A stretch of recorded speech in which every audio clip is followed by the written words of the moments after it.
लखनऊ में मौसम का मिजाज बिगड़ा है। रिमझिम बारिश और ठंडी हवाओं से लोग कहीं ना कहीं कंपकपी महसूस कर रहे हैं। किसानों की फसलों को भी यहां पर नुकसान हो रहा है, लेकिन कुछ फसलों के लिए लाभकारी भी ये बरसात बताई जा रही है।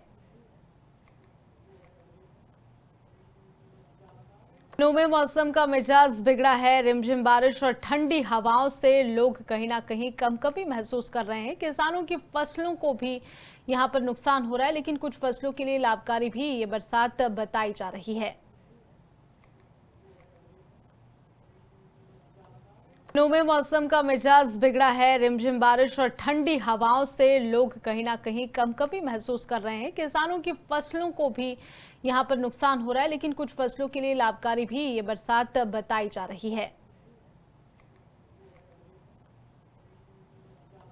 लखनऊ में मौसम का मिजाज बिगड़ा है। रिमझिम बारिश और ठंडी हवाओं से लोग कहीं ना कहीं कंपकपी महसूस कर रहे हैं। किसानों की फसलों को भी यहां पर नुकसान हो रहा है, लेकिन कुछ फसलों के लिए लाभकारी भी ये बरसात बताई जा रही है।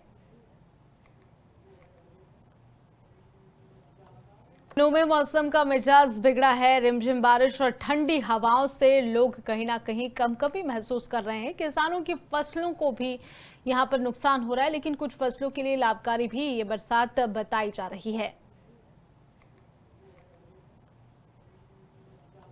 लखनऊ में मौसम का मिजाज बिगड़ा है। रिमझिम बारिश और ठंडी हवाओं से लोग कहीं ना कहीं कंपकपी महसूस कर रहे हैं। किसानों की फसलों को भी यहां पर नुकसान हो रहा है, लेकिन कुछ फसलों के लिए लाभकारी भी ये बरसात बताई जा रही है।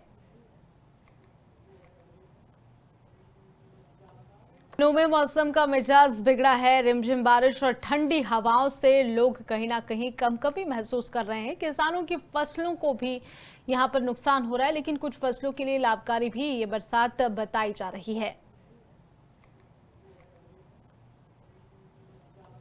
लखनऊ में मौसम का मिजाज बिगड़ा है। रिमझिम बारिश और ठंडी हवाओं से लोग कहीं ना कहीं कंपकपी महसूस कर रहे हैं। किसानों की फसलों को भी यहां पर नुकसान हो रहा है, लेकिन कुछ फसलों के लिए लाभकारी भी ये बरसात बताई जा रही है। लखनऊ में मौसम का मिजाज बिगड़ा है। रिमझिम बारिश और ठंडी हवाओं से लोग कहीं ना कहीं कंपकपी महसूस कर रहे हैं। किसानों की फसलों को भी यहां पर नुकसान हो रहा है, लेकिन कुछ फसलों के लिए लाभकारी भी ये बरसात बताई जा रही है। लखनऊ में मौसम का मिजाज बिगड़ा है। रिमझिम बारिश और ठंडी हवाओं से लोग कहीं ना कहीं कंपकपी महसूस कर रहे हैं। किसानों की फसलों को भी यहां पर नुकसान हो रहा है, लेकिन कुछ फसलों के लिए लाभकारी भी ये बरसात बताई जा रही है।